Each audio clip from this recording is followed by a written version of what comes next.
Hey guys, and welcome back to the Curious Curators. I'm Hope. And I'm Lindsay. And we are continuing with our Black History Month podcast this week. And today we are going to talk about the Harlem Renaissance. Mm-hmm. So I think that that's something that a lot of people know the name. Yes. I think that and a lot of people know the names that came out of the Harlem Renaissance. And I didn't know the years until I looked at it. Like, I was... Okay. Like, I didn't... I have found in a lot of these podcasts, I don't know nearly as much as I think that I know. And I think that's good, though, because these are a learning tool for us as well. Yeah. Like, we have to research and we have to do a lot of stuff. It's not, trust me, we don't just know. And, I mean, maybe there's one or two where we're like, oh, I could just talk. But yeah, I think it's definitely a learning process. And the Harlem Renaissance kind of happened, I would say, like, 1919-ish to, like, 1930-ish. Like, it was the 20s, basically. Yeah. So it's, the 20s. The 20s were the peak of the Harlem Renaissance. So Harlem is a neighborhood in New York City. It was previously, in the 1800s, an upscale white neighborhood. And they eventually started leaving the area when they saw an increasing immigrant population. And it started to become a black neighborhood as we know it today, and in the 1920s, during the Great Migration. Yeah, so that is when a lot of people, especially a lot of African American people, were leaving the South after the Civil War during Reconstruction. And I mean, leaving the South in large numbers. Yeah. And laws became increasingly restrictive in the South. They started implementing Jim Crow laws, and so it was a mass exodus from the South. Yeah, they said some 300,000 people left the South. And I know a lot of times we like to think the South doesn't have a very large population anyway. And comparatively, like to some northern states especially, the South doesn't have a large population. Yeah. But 300,000 people leaving an area that's a lot of people. Yeah. And Harlem was essentially it became a place for the black middle class because it was an upscale white neighborhood in the 1800s. Yeah, the houses were a little older, but they were still pretty swanky. Yeah, I mean, I don't know that I've ever been to Harlem, but when I was in New York, I don't think I made it there. I don't think I made it there when I was in New York either. New York is very big, and this is like Upper Manhattan. Yes. So Northern Manhattan, however Manhattan's an island, I don't know. Yeah. So the Harlem Renaissance was considered the rebirth of African American arts and the flowering of Negro literature, as James Weldon Johnson phrased it. Yeah. So and we're talking like music, books. I always think movies, but like plays, films. It was films too. Plays, just culture in general. Yes. Like a huge like resurgence of black culture, but also making it mainstream. In the arts, yeah, primarily. But making it kind of mainstream. Yes. Letting all of America see.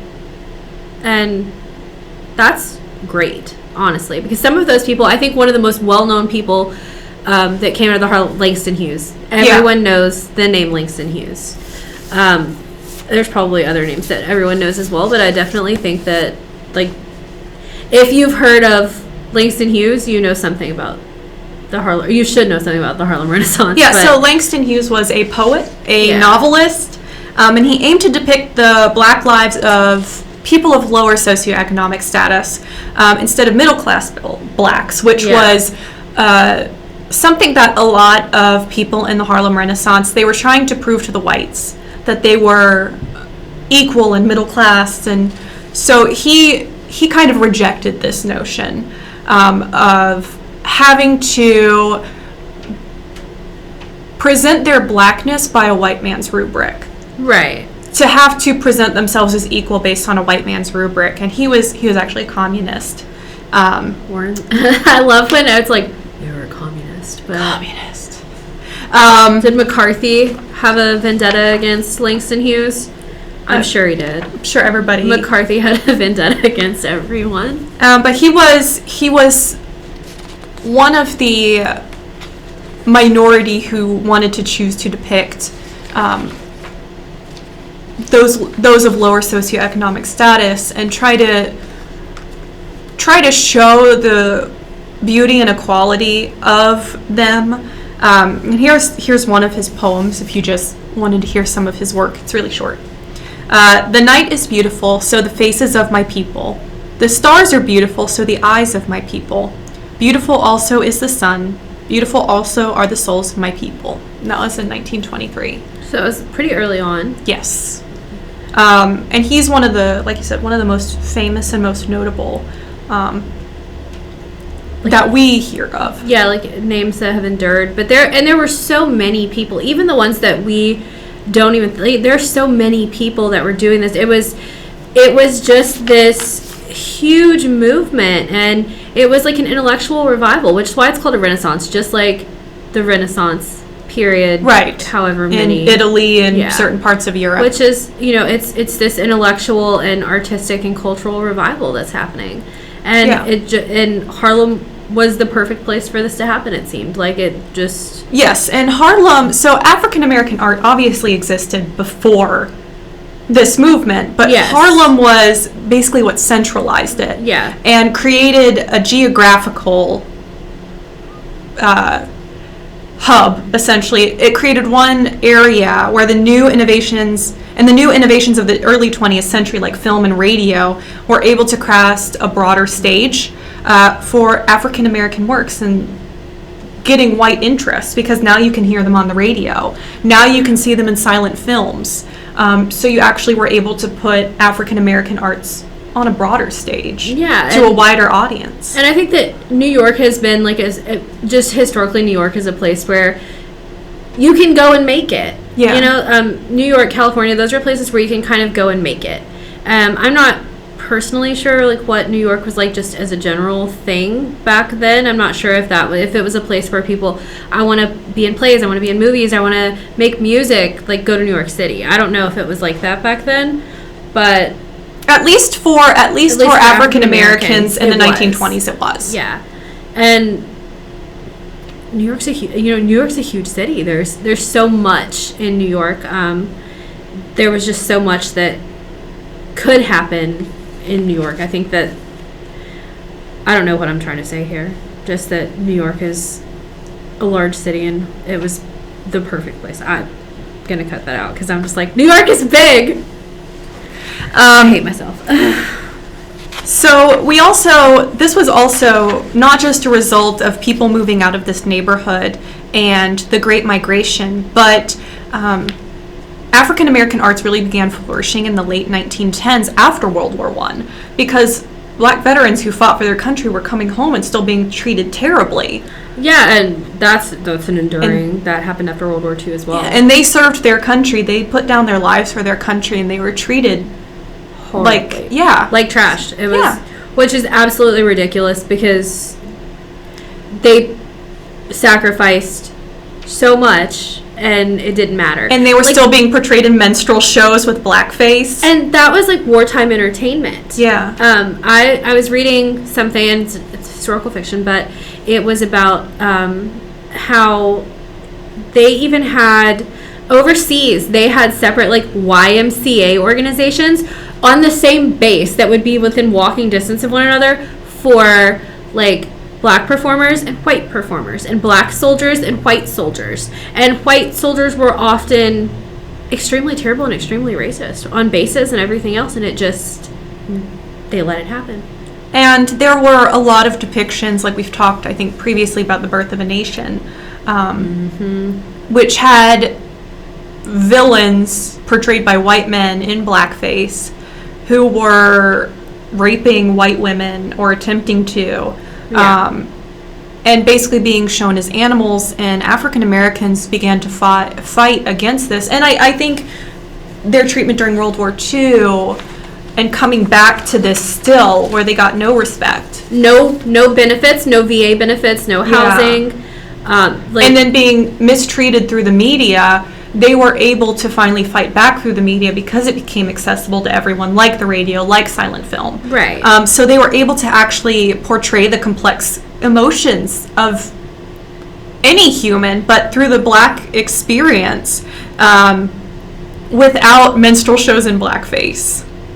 Yeah. And so just like people. And telling the world of their experience and telling all of America of their experience of being black in America.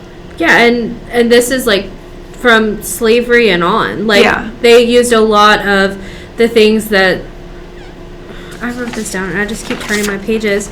But common themes could have been like the experience of slavery, African American folk traditions, black identity, institutional racism, dilemmas that stem from writing and performing for elite white audiences. Yeah. And just how to convey your experience like modern black life in urban America. Yeah. And you have to think, if you want everyone to understand like what you are trying to put out there, and a lot of times these elite white audiences, they wanted like a show. They didn't want a performance, they wanted a show. Like a vaudeville act. Yeah.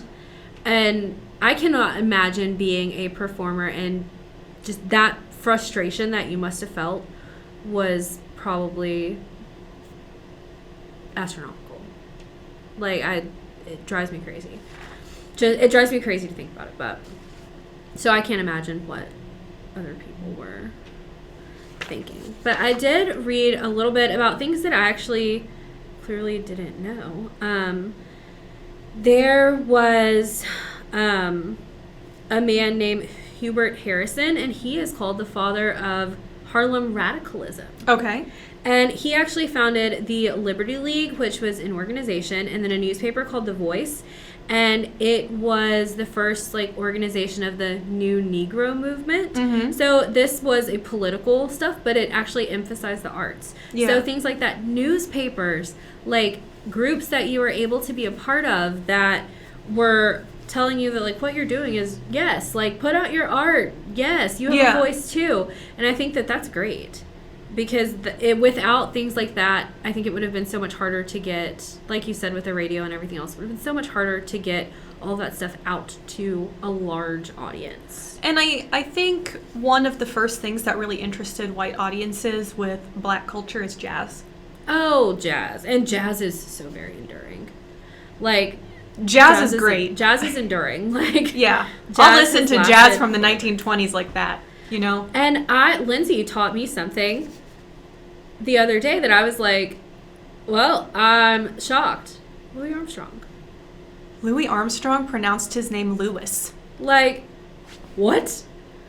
So clearly we didn't know that. Sit down. I should have told you to sit down for this news. He said, white people call me Louis. And in his home videos, he calls himself Louis. And I think, I struggle with this sometimes when I see like Louis, I automatically think Louis. Like, you know, like the French kings, or, you know, like I automatically think Louis. Like I don't. You're from Louisiana, though. Louis. Oh, that's true. Because I think St. Louis. Oh.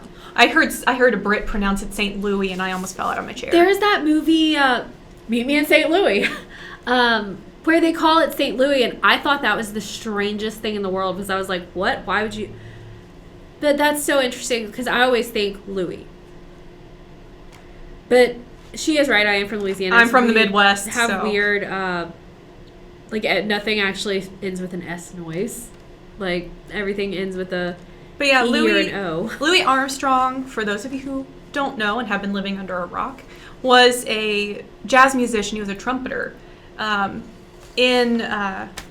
He was probably, I would say, the most famous. Jazz musician. I think everyone has heard of Louis Armstrong. I assume we should call him Louis Armstrong. I'm going to keep calling him Louis. He called himself. Apparently, Louis was also a nickname because his wife called him Louis, but he called himself Louis. That's interesting. And he said, white people call me Louis, but his wife called him Louis. I won't get into that debate. I just, my whole world was turned upside down when I heard he called himself Louis. I was like, you're lying. I also, speaking of like music, I also was reading a little bit about the Harlem Stride style, which is a jazz piano style. Yeah, and before this, piano was an upscale. Sorry about the hand. No, I know. I talk with my hands too, so I'm like, it's fine. Before this, piano wasn't used for jazz. No, piano was like very hoity-toity, elite, I guess, and this like made jazz a thing for everybody. Everybody was like, oh, hey, Jazz that's piano. piano. Like, yes. So, like, I don't know. Like, I guess when I think of jazz, I think of, like, horns and stuff as well. But, yeah piano is... Duke Ellington. Yeah. Piano. So, piano would definitely be a jazz style as well. I can't play the piano. And so... But, yeah, like, just, like, little things that you don't even think about, I think are so interesting. Like, jazz piano. Who would have known that? Because... In a way, I think that a lot of times if you hear a certain type of music, like if you hear somebody playing jazz piano, you're like, oh, they must have just invented that when they invented jazz. But no, it was jazz was brass instruments, and then piano came along. We had a jazz band here, and they have a piano. Yeah. Now that I think about it, so yeah. Another interesting fact about Louis Armstrong, and this is kind of like it bothered me, is he had a lot of problems with his lips because of the way he played trumpet, and like at one point, like he was like scraping off scar tissue that was on his lip with a razor blade. Oh yeah, that makes me want to die. I know. It was like a keloid or scar tissue or something, and he scraped it off with a razor blade. But he was actually a spokesperson for a lip salve. Would that not cause more scar tissue? I don't know. That literally makes me want to die. Like, I don't know, but I can imagine. Oh no. He also took laxatives to control his weight, which didn't seem to work. Also, that's very unhealthy. Don't try that at home. Don't do that. It's very unhealthy. And obviously, it didn't help Louis Armstrong. And it can make your kidneys shut down. Yeah. What did Louis Armstrong die of? I don't remember. I don't either. Don't ask me things that aren't in my notes. I hope it wasn't kidney disease, because that can actually, if you take laxatives to try to lose weight, it can make your kidneys shut down. Yeah, Just a fun fact. Yeah, Speaking of Louis Armstrong, I think there is actually a Louis Armstrong Park in New Orleans. Oh, I wouldn't be surprised. So, the one thing that I can actually contribute, I'm like, I've been to that park. Yeah, so jazz music was kind of, I think that was the first interest that whites took in black culture, at least in a mainstream sort of way. Yeah, and I mean, like we said, jazz music is enduring, but you have to think for the entire 1920s, that's what do you think they played in speakeasies? Right. And also it's not only that, it's like the first black produced art that they were interested in. So they took interest in black culture as long as it was regurgitated through minstrel shows and the white lens, so that they could better absorb it, because of course they were interested in African American folk stories and things like that, but they always regurgitated it through blackface and other means to make it as just pure more palatable. Pure entertainment, not as actual life experiences and stories. It was just But jazz was black produced music that was actually a black art form that whites people just took interest in. Yeah, they just took to jazz. And so much so that a man didn't kill somebody with an axe because everybody was playing jazz music in New Orleans. That's true. The Axemen of New Orleans is one of my favorite historical mysteries. We'll do a podcast about it. We'll have to do a podcast about it at some point, or I'll do a blog post. Yeah, because I think the Axeman of New Orleans is super interesting. Also has had a bit of resurgence. He was on American Horror Story. Oh. Watch that and you'll find out what happened to him. I'm just kidding. Well, sort of. But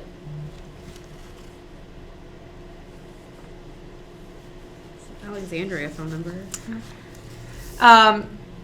So there were a few other individuals that were part of this movement. Oh, so many. So if Hope gets to talk about her historical crush Augustus, and gosh, who's your other one? Jesse James. Wasn't there a gangster in Jesse the 19? James. Oh, Clyde probably. Oh, was it Pretty Boy Floyd? Was it Clyde? Maybe it was Pretty Boy Floyd. I don't know. You have a couple. We're gonna have a whole episode on historical crushes. You don't even worry. My historical crush is Josephine Baker. Oh yes. I'm sorry. Biopic of, here's a pitch, guys, for free, because I want to see this. Biopic of Josephine Baker with Janelle Monáe playing Josephine Baker. Oh, that would be stunning. That would be so phenomenal. Good. Yes.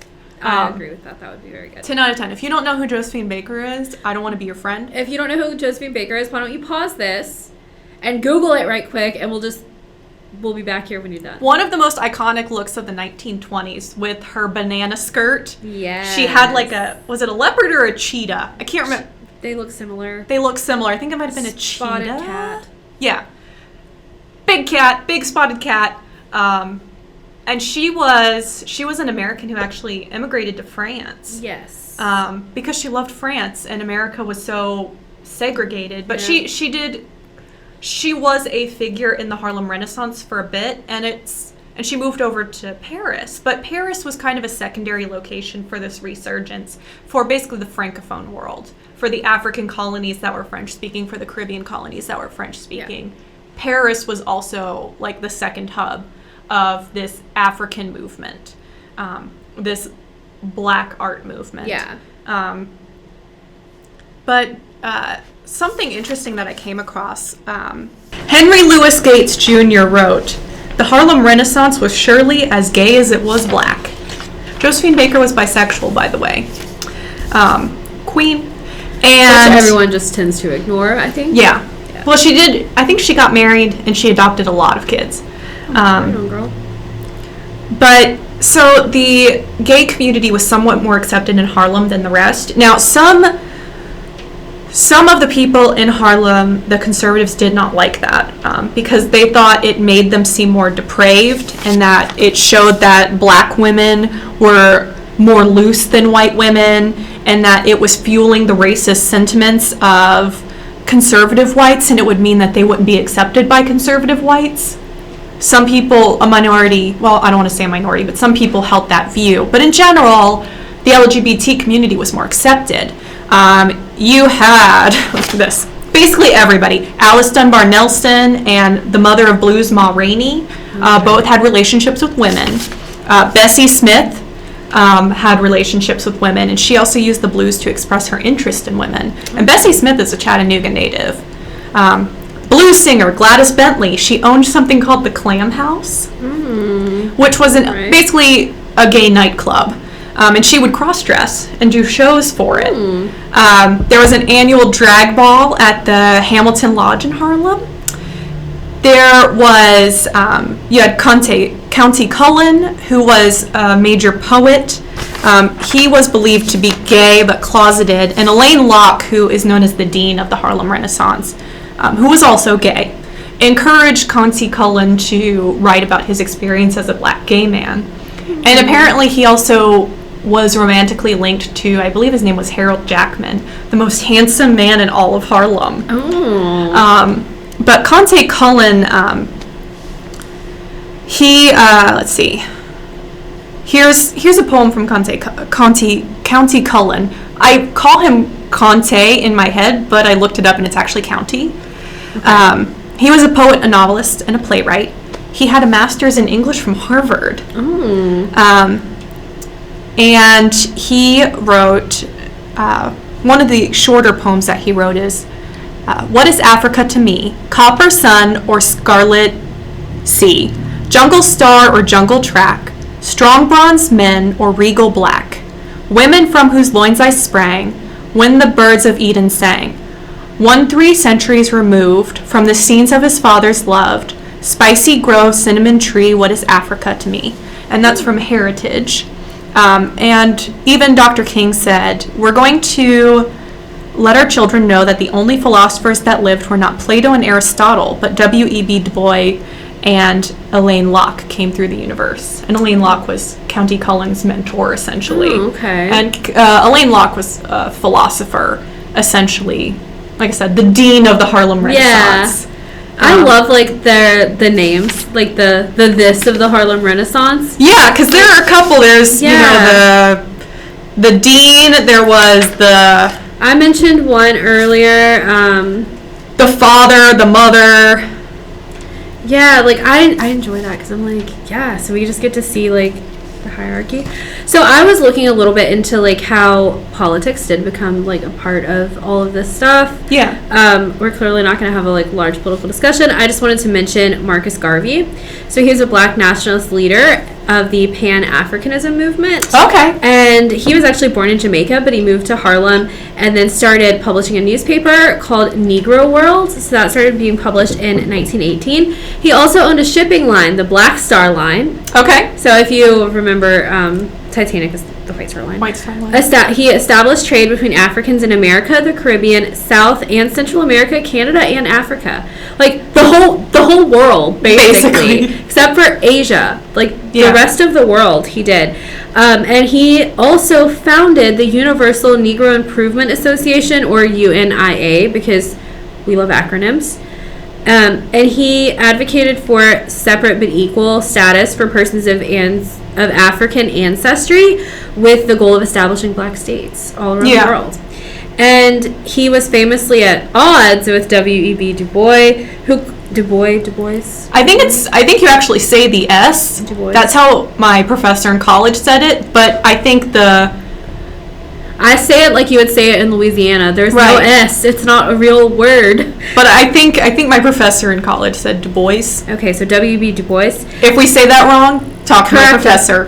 And correct us, let us know. No, go take it to my professor.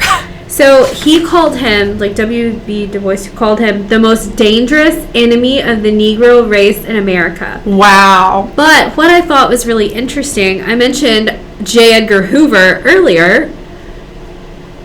So since Garvey was like quite outspoken, he was one of J. Edgar Hoover's targets. I feel like Hoover was probably mad that W.E.B. Du Bois said that Garvey was the worst enemy, because Hoover's like, man, I've been doing all this stuff to suppress a black civil rights movement, and I'm not the worst enemy? I've been working hard for that title. Yeah, J. Edgar Hoover was literally America's worst enemy. Like, really. But I always think it's just so interesting how, like, you can't avoid politics, I guess. Like, everyone kind of comes in. So, it was also an art movement. And I was looking at Aaron Douglas, the father of Black American art. There we go. Another father. And he adopted, like, African techniques to paintings, murals, and book illustration. Okay. So I thought that was book illustration. Yeah. Like, I don't know, for some reason I don't think of books being illustrated in the 1920s, because I don't know. I guess just because, like, I feel like we just don't read. I don't read illustrated books, so I don't know. Just ignore me over here.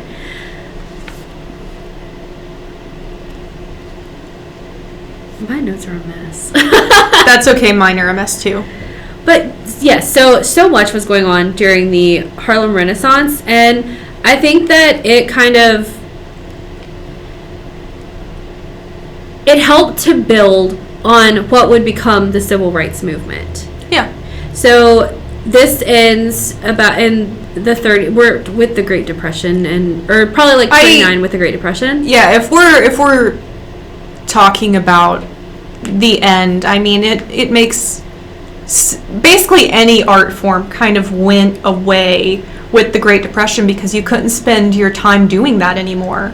You had to spend your time trying to survive. But, I mean, so 20 years later, 20 plus 30 years later, we have the Civil Rights Movement. Yeah. And a lot of this, ties into what happened during the Civil Rights Movement. We have political activists. We have, like, people who went on to become civil rights leaders. And I think this also helped with the spirit, I think. It helped. Well, it centralized and created a almost uniform African American identity.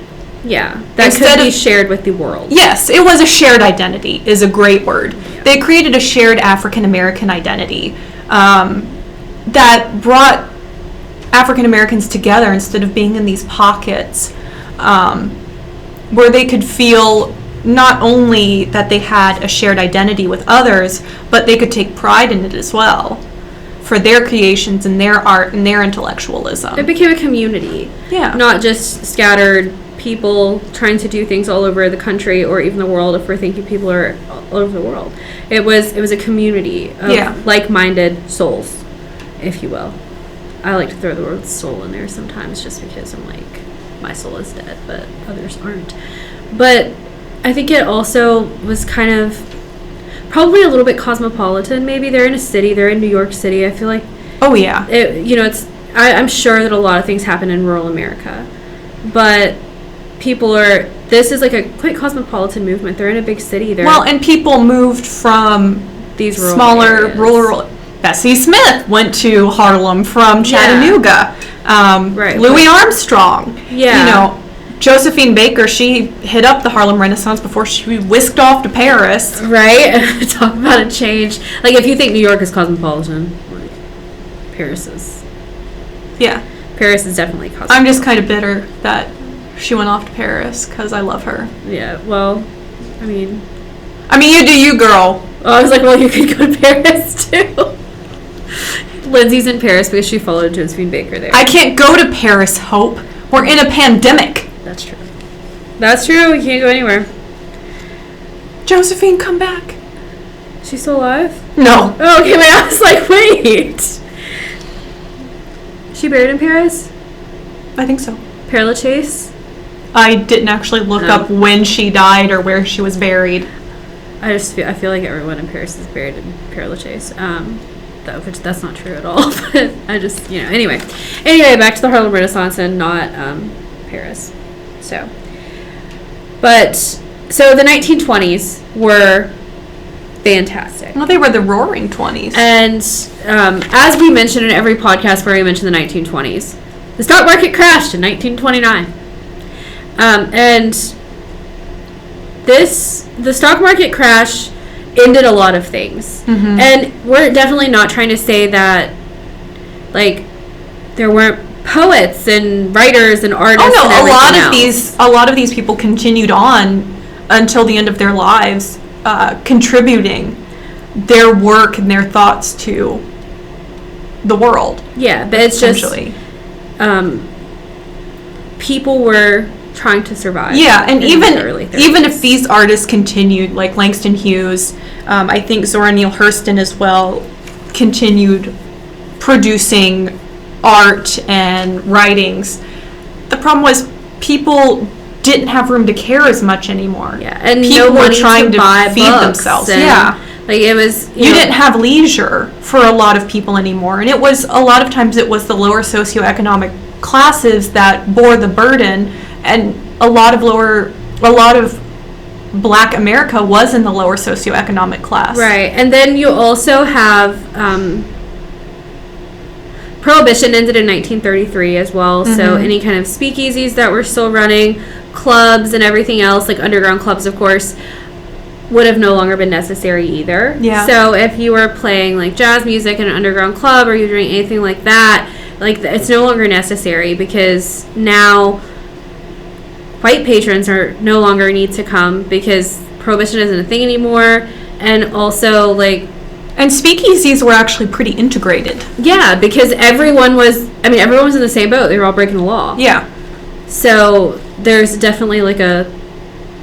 And so you could go back to your segregated spaces when you no longer had need of these places anymore. Yeah, which is sad because you would think that if you've spent the last 12 some odd years hanging out and drinking with people, like, why would you want to go backwards? Like, I'm sure some people didn't want to go backwards. Yeah, because at that point there's like no need to go backwards, but they did.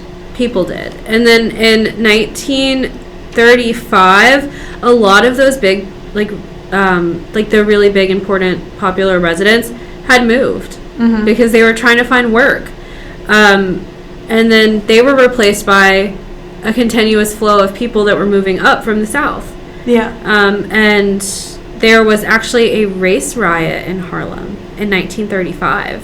It resulted in 3 dead, hundreds injured, and millions of dollars in property damage. And this riot is kind of thought of as like the death knell for the Harlem Renaissance. Okay. Because, like, I'm not sure exactly why, but I would assume that after, we know this as well, after like riots, things get extremely strict. And nothing is the same. And I'm sure with the dissolution of people from that centralized area, now you no longer have a centralized movement. Yeah, because like so many people had already left, and then you have this large riot that hundreds of people are injured, and it's not the same place that it was 10 years ago. Yeah. Which is, it's so sad how quickly cities are able to change like that as well, because I mean 10 years before, this was this hub of culture and everything else. And it might have still been if the stock market crash hadn't happened. I mean, Right. that was a huge blow to every part of the U.S. and most of the world. And I mean, if at that point during like the Great Depression, especially I think the early 30s, if they were like, you have to move to California to get this job, you moved. Like, because it was that or you don't work and you don't eat and your family starves. Yeah. So the Great Depression, the stock market crash, the Great Depression, all of that effectively killed any movements going on in the United States at that point. Yeah, and it's, like we said, it's not that any of these artists really went away or these ideas went away. They did progress just like anything does through time, but it just was no longer centralized in this space of Harlem.